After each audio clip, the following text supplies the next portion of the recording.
जायचं, त्यांच्याकडे राहायचं आणि ते चांगले गुण घेण्याचा प्रयत्न करायचा. त्यांच्या मार्गदर्शनाखाली राहिलं ना की आपण सुद्धा त्यांच्यासारखेच ज्ञानी होऊन जातो. आणि म्हणून श्रोते हो, आपले तुकाराम महाराज म्हणत नाहीत का, लोह परिसाची न साहे उपमा, सद्गुरु महिमा अगाधची.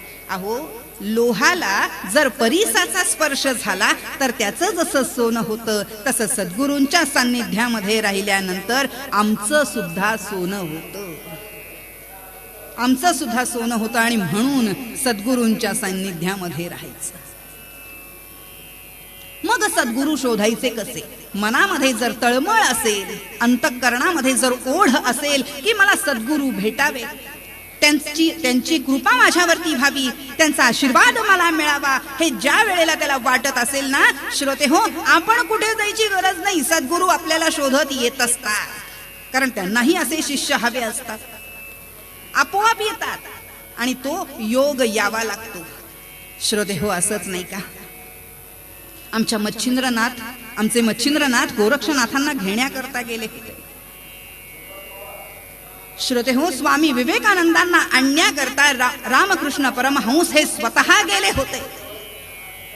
शाळा सुटली. शाळा सुटल्यानंतर हा 5 वर्षाचा मुलगा नरेंद्र नावाचा बाहेर पडला. इंग्रजांचा काळ असल्यामुळे त्याला लॉरेन असं म्हणायला लागले. आणि मग मात्र झालं असं, ह्या लॉरेनला हाक मारली. त्या एका झाडाखाली बसलेले होते आमचे साधू महाराज. कोण होते? स्वामी रामकृष्ण परमहंस होते. आणि हे तिथे स्वतः बसलेले असताना त्यांनी हाक मारली, बेटा लॉरेन इकडे ये. हजर जबाबी असलेला आमचा नरेंद्र, कुशाग्र बुद्धीचा असलेला आमचा हा नरेंद्र, त्यांनी विचारलं, काय हो, तुम्हाला माझं नाव कोणी सांगितलं? ओळखलं? बरं ठीक आहे. काय हवंय तुम्हाला? शाळा सुटली. आता शाळा सुटली म्हणूनच आलो ना तुमच्याकडे. बर, काय शिकवतात तुम्हाला शाळेमध्ये? एकंदर त्यांच्या अवताराकडे बघितलं आणि म्हणाले, ह्यांना काय कळणार आहे, आपल्याला काय शिकवता येते? शिकवतात, इतिहास, भूगोल, गणित, संस्कृत सगळं शिकवतात. तुम्हाला काही कळतं का त्यातलं? एक सांगू का श्रोते हो, सामान्य माणसांकडे बघण्याची दृष्टी आपली बदलली पाहिजे. पारंपरिक वेशामध्ये जर माणसं आली तर आम्ही त्यांना गावंढळ म्हणतो, गावंढळ म्हणतो. पण असं नाहीये, आपल्यापेक्षा जास्त हुशार खरं तर तेच असतात. पण साधी राहणी आणि उच्च विचारसरणी अशी असतात माणसं. आपण त्यांना म्हणतो अनाडी आहे. अनाडी? कुठली अनाडी? एक सांगू, अनाडी याचा अर्थ माझ्या दृष्टीने असा आहे की ज्याचं कुठेही अडत नाही तो अनाडी. कुठेच अडत नाही. बघा, आम्ही फर्स्ट क्लास वाले ट्रेननी प्रवास करतो. ट्रेननी प्रवास केल्यानंतर आम्हाला जागा मिळाली नाही, आम्ही बसतो लटकत, उभं राहतो एसटी मध्ये, ट्रेन मध्ये. पण हा सामान्य माणूस खांद्यावरचा पंचा काढायचा, अंथरायचा आणि बसायचं मांडा ठोकून. अडलं का कुठं? नाही अडलं, कुठंच अडत नाही. तो अनाडी,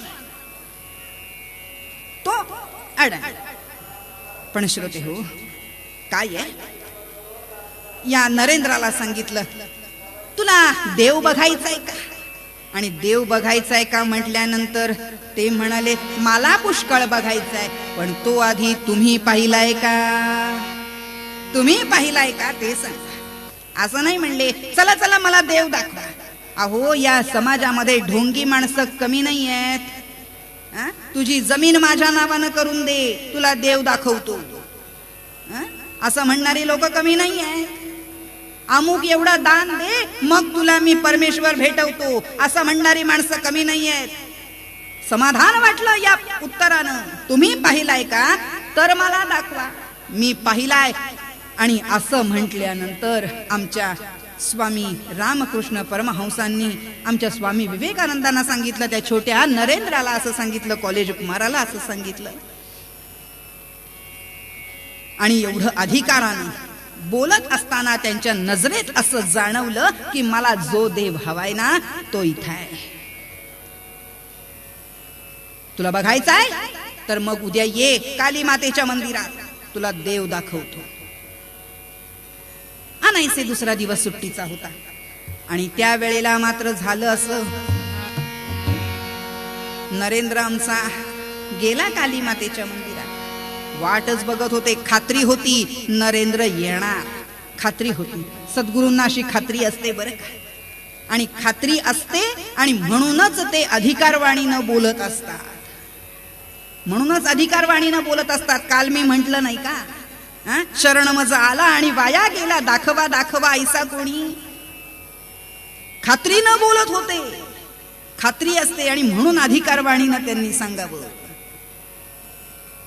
एवढंच नाही, सुरुवातीला त्यांनी काय सांगितलं, माझ्या समाधीची पायरी जो चढेल दुःख हे हरेल सर्व. सांगितलं ना, सांगितलं की नाही? कारण आहे त्याला. अनन्य भावानं शरण गेल्यानंतर सद्गुरूंची कृपा होतेच होते. आणि म्हणून श्रोते हो, आमचे नरेंद्राची वाट बघणारे आमचे स्वामी रामकृष्ण परमहंस मस्तकावरती हात ठेवला आणि याची ब्रह्मानंदी टाळीला. ब्रह्मानंदी लागली टाळी, ब्रह्मानंदी लागली टाळी, ब्रह्मानंदी लागली टाळी. कोण देहाते सांभाळी, कोण देहाते सांभाळी. ब्रह्मानंदी लागली टाळी, ब्रह्मानंदी लागली टाळी. कोण देहाते सांभाळी, कोण देहाते सांभाळी. ब्रह्मानंदी ब्रह्मानंदी हो, ब्रह्मानंदी लागली टाळी. आणि श्रोते हो, झालं असं, ब्रह्मानंदी लागली टाळी, कोण देहाते सांभाळी. याची समाधी बराच वेळ झाली, उतरेच ना. हलवलं शेवटी स्वामींनी, अरे नरेंद्रा उठ, जागा हो, भानावर ये. आणि त्या वेळेला श्रोते हो, आमचा हा नरेंद्र भानावर आला आणि पायावरती मस्तक ठेवलं, डोकं ठेवलं आणि म्हणाला, गुरुजी का हो मला जाग केलं, का मला जाग केलं. अहो या संसारामध्ये, या जगाच्या बाजारामध्ये हा आनंद अजिबात मिळणार नाही हो, कुठे विकत सुद्धा मिळणार नाही. हो ना, तुला हा आनंद हवाय ना, एक काम कर, हा आनंद जर तुला मिळावा असं वाटत असेल ना, तर सद्गुरूंना शरण जा, सद्गुरूंना शरण जा, म्हणजे तुला हा आनंद नेहमी मिळत राहील. पायावरती डोकं ठेवलेलंच होतं आणि हात जोडून म्हणतात, तुम्हीच माझे गुरु, तुम्हीच माझे गुरु आहात, तुम्हीच मला हा मार्ग दाखवला आहात, तुम्हीच मला काली मातेचा साक्षात्कार घडवला आहात. आणि म्हणून आजपासून तुम्हीच माझे सद्गुरू. ठीक आहे, उठ बाळा उठ, उठ म्हणून त्याला उठवलं आणि त्याला सांगायला लागले, बेटा एक लक्षात ठेव, तू म्हणत होतास देव कुठे दाखवा. अहो देव ही दाखवण्याची गोष्ट नाही, ती अनुभवण्याची गोष्ट आहे. याचा अनुभव घ्यावा लागतो, तेव्हा आम्हाला तो देव कळतो. दिसत नाही, दिसेल ती फक्त मूर्ती दिसेल, दिसेल तो फक्त फोटो दिसेल, चित्र दिसेल. बोटानं दाखवायला ती काही वस्तू आहे. आणि म्हणून श्रोते हो, आमच्या कवींनी वर्णन केलं, स्वामी रामकृष्ण परमहंस विवेकानंदांना समजावून सांगत असताना, कसं बोटानं दाखवो तुला, कसं बोटानं दाखवो तुला, कसं बोटानं दाखवो तुला, तुला रे कसं बोटानं दाखवो तुला.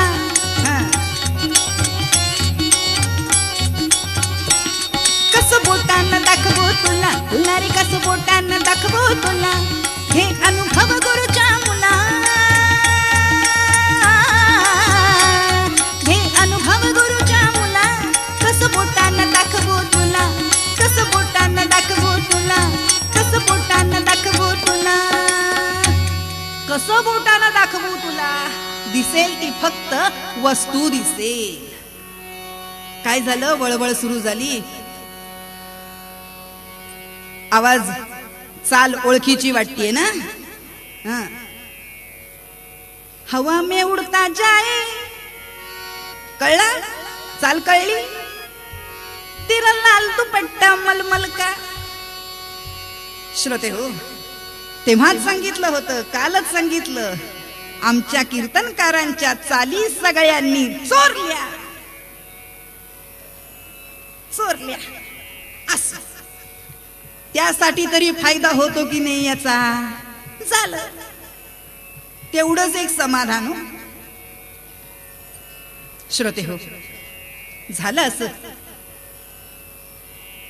स्वामी विवेकानंदांना साक्षात्कार झाला काली मातेचा. आणि मग मात्र सद्गुरू झाले. सद्गुरू त्यांना भेटण्याकरता आले, त्यांना घेण्याकरता आले. असे आमचे सद्गुरू.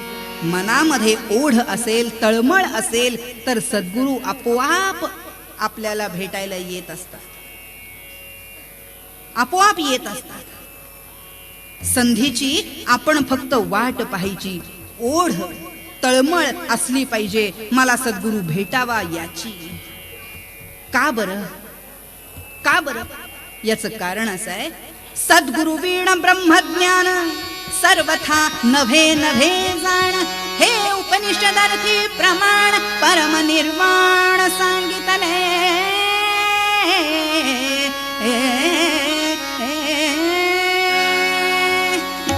पंढरीनाथ महाराज की. आणि श्रोते हो, झालं असं. सद्गुरु वीण ब्रह्मज्ञान सर्वथा नभे नभे जाण. हे उपनिषदर्थी प्रमाण परम निर्वाण सांगितले. सद्गुरु शिवाय तरुणोपाय नाही, मानवी जीवनाचा उद्धार नाही. आणि म्हणून आम्ही सद्गुरूंना शरण जावं. आमचे नरहरिपंत म्हणतात, जाई जाई गुरुपायी सद्गुरु विण तुझं ज्ञानच नाही. सद्गुरु विण तुला ज्ञान मिळणंच शक्य नाही. आणि म्हणून सद्गुरूंना शरण जा. बरं गेलास तर काय करशील? काय करशील? एकच कर. तिथे गेल्यानंतर त्यांना वंदन कर, त्यांचा आशीर्वाद घे. आशीर्वाद घे, त्यांच्याकडे राहा, त्यांची सेवा कर. सेवा केल्यानंतर आपसुकच ते तुला ज्ञान देतील. त्या ज्ञानाचा स्वीकार कर. काही वेळेला सद्गुरू हे मूक राहतात. मूक राहतात. फक्त आपण त्यांच्याकडे बघायचं. आहो, त्यांच्या मौनामध्ये सुद्धा उपदेश असतो, हे लक्षात ठेवा. त्यांच्या मौनामध्ये सुद्धा उपदेश असतो. आणि म्हणून त्यांच्या मौनामध्ये आपण बघत बसायचं. त्यांच्या मौनाकडे नेमकं ते काय करतात तसं तसं आपण वागायचं. आणि म्हणून मग मात्र होतं काय? सद्गुरू सारखंच ते आपल्याला करून टाकतात. काही वर्षांनी आपण सुद्धा सद्गुरू कृपेला पात्र ठरतो. आणि मग अहो, आमच्या ज्ञानेश्वर माऊलींना विचारलं, काय हो, तुम्ही सुद्धा गुरु केला ना? कोण हो तुमचे गुरु? माझे गुरु निवृत्तीनाथ महाराज, माझा दादा, माझा गुरु. आणि त्यावेळेला त्यांनी सांगावं, ज्ञानदेव म्हणे तरलो तरलो हो, ज्ञानदेव म्हणे तरलो तरलो हो, ज्ञानदेव म्हणे तरलो तरलो हो, ज्ञानदेव म्हणे तरलो तरलो हो. त्यांनी सुद्धा हेच सांगावं आम्हाला की अरे, सद्गुरु सारिखा असता पाठी राखा, इतरांचा लेखा कोण करी. आम्ही सुद्धा तरलो ते आमच्या गुरूंमुळे तरलो. निवृत्तीनाथांनी कृपा केली. आणि म्हणूनच तरलो तरलो हो, ज्ञानदेव म्हणे तरलो तरलो. आता उद्धरलो, आता उद्धरलो, आता उद्धरलो गुरु कृपे, आता उद्धरलो गुरुकृपे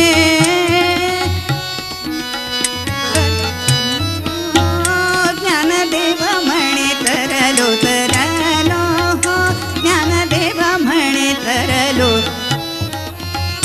ज्ञानदेव म्हणे तरलो तरलो तरलो तरलो तरलो तरलो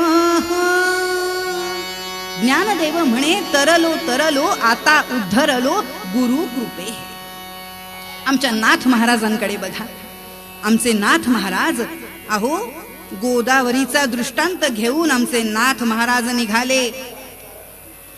दौलताबादला आले. त्या किल्ल्यावरती आले आणि तिथे जे जनार्दन पंत होते, जनार्दन स्वामी होते, त्यांच्या जवळ राहिले.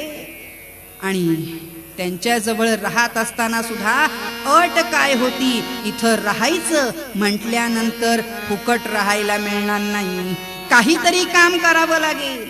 आणि मग हिशोबाच्या वह्या त्याच्याकडे देऊन टाकल्या आणि मग त्याच्यावरती कृपा केली. भगवान दत्तात्रयांची कृपा त्यांच्यावरती झाली. आमच्या एका जनार्दनी म्हणजेच जनार्दन पंतांची कृपा त्यांच्यावरती झाली. श्रोते हो, असे आमचे नाथ महाराज सुद्धा तरुण गेले जनार्दन पंतांमुळे. आणि म्हणून सद्गुरु वीण ब्रह्मज्ञान सर्वथा नभे नभे जाण, हे उपनिषदर्थी प्रमाण परम निर्वाण सांगितले. सद्गुरूंना शरण जायचं आणि त्यांच्याकडनं कृपा संपादन करून घ्यायची. आणि हे ज्याला जमेल तोच आयुष्यामध्ये तरला जातो. जायचं, सेवा करायची, ज्ञान घ्यायचं. बरं, ज्ञान घेतल्यानंतर सुद्धा काही वेळेला माणसाला प्रश्न पडतो. बरं का, काही वेळेला प्रश्न पडतो.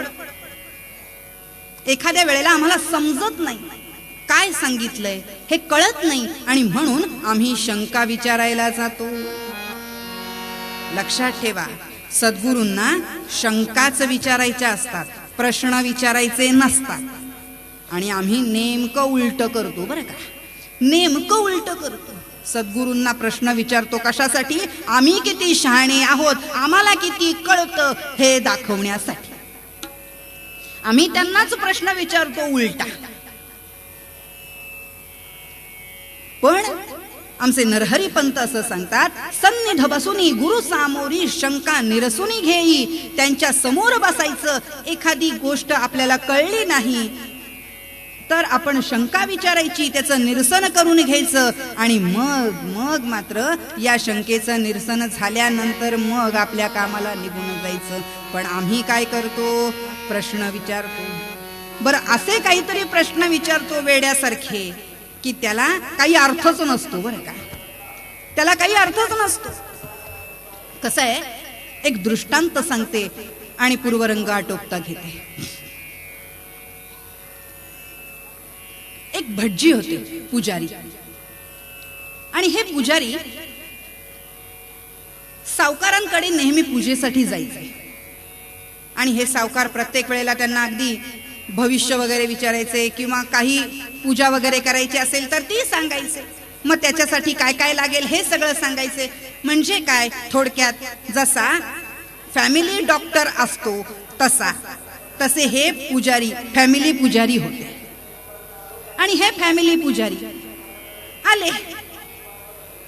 सावकारांना असं वाटलं आपण त्यांची जरा परीक्षा घ्यावी. बरं का, या पुजाऱ्यांना काहीतरी आपण विचारावं.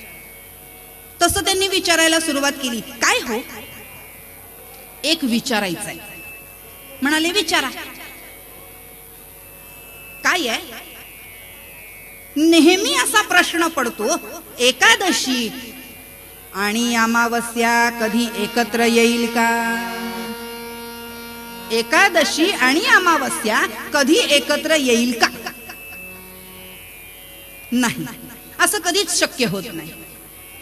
पुजाऱ्यांनी अगदी निस्वार्थीपणानं सांगून टाकलं, असं कधीही शक्य होत नाही. पण हे अगदी खोदून खोदून विचारायला लागले. खोदून खोदून, जर समजा आलीच तर काय करायचं? आलीच तर काय करायचं? आता काय आहे, अशा माणसांना अशाच पद्धतीची उत्तरं द्यावी लागतात हे त्यांना कळलं. ठीक आहे, खरं तर येत नाही पण जर समजा आलीच तर लोण्याची भजी तुपात तळून खा. महापर्वणी समजायचं, महापर्वणी समजायची आणि लोण्याची भजी तुपात तळून खायची. ते लागले डोकं खाजवायला. लोण्याची भजी कशी तुपात तळणार? अहो, लोणी जर तुपामध्ये टाकलं तर ते विरघळणारच ना, त्याचं पण तूपच होणार. मग हे कसं शक्य आहे? तेच सांगतोय, जोपर्यंत लोण्याची भजी तुपात तळली जात नाही तोपर्यंत एकादशी अमावस्या एकत्र येत नाही. गेले निघून. अशा माणसांना अशीच उत्तरं द्यावी लागतात. प्रश्न विचारायचे नाही, शंका मात्र विचारायची आणि या शंकेचं निरसन करून घ्यायचं. आणि एकदा का निरसन झालं की मग पुढचा धडा गिरवायचा. पण पुढे जायच्या आधी सद्गुरू आपली परीक्षाही घेतात, अन्य प्रकारची परीक्षा घेतात. आपण नाही का हो, पहिलीची परीक्षा देतो, दुसरीची देतो, तिसरीची आणि मग शेवटी 10वीची, 12वीची, MA ची, होय की नाही? पायऱ्या असंच आहे. सद्गुरूंकडे जायचं, या पायऱ्या चढायच्या, त्यांच्याकडनं ज्ञान संपादन करून घ्यायचं, अडलेलं विचारायचं, शंका निरसन झाली की मग पुढं जायचं. त्या परीक्षेला पात्र हा मनुष्य झालाय की नाही, हा शिष्य झालाय की नाही हे तपासून बघतात. आणि जर तो शिष्य पास झाला तर मग त्याला पुढचा धडा गिरवायला देतात. असे असतात आमचे सद्गुरू. काय करतात माहितीये का? ते आपल्या मनाची मशागत करतात. भावना नावाचं बी त्यामध्ये ते रुजवत असतात आणि परमार्थाचं भरघोस पीक त्यातून ते काढत असतात. आणि म्हणून या समाजामध्ये, या जगामध्ये, या संसार रूपी भवसागरामध्ये जर तरुण जायचं असेल तर आम्हाला नेमकं कोणत्या मार्गाने गेलो तर आपलं कल्याण होणार, आम्हाला परमार्थही भेटेल, देवही भेटेल आणि त्यांचीही कृपा मिळेल, सद्गुरूंचीही कृपा मिळेल, ह्यासाठीचा मार्ग आम्हाला सांगणारे हे सद्गुरू असतात. आणि म्हणून सद्गुरू शिवाय तरणोपाय नाही, मानवी जीवनाचा उद्धार नाही. म्हणून सद्गुरूंना शरण जायचं. आमचे नरहरिपंत म्हणतात, जाई जाई गुरुपाय, अरे जाई जाई गुरुपाय, अरे जाई जाई गुरुपाय.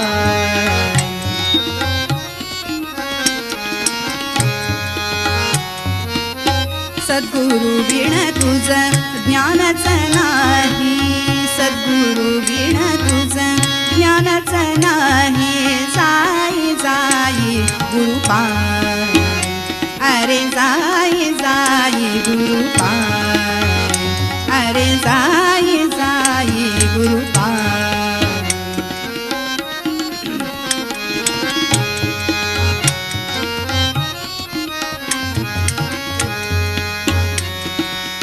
म्हणे नरहरी सद्गुरु वाचोनी, म्हणे नरहरी, म्हणे नरहरी, म्हणे नरहरी सद्गुरु वाचोनी.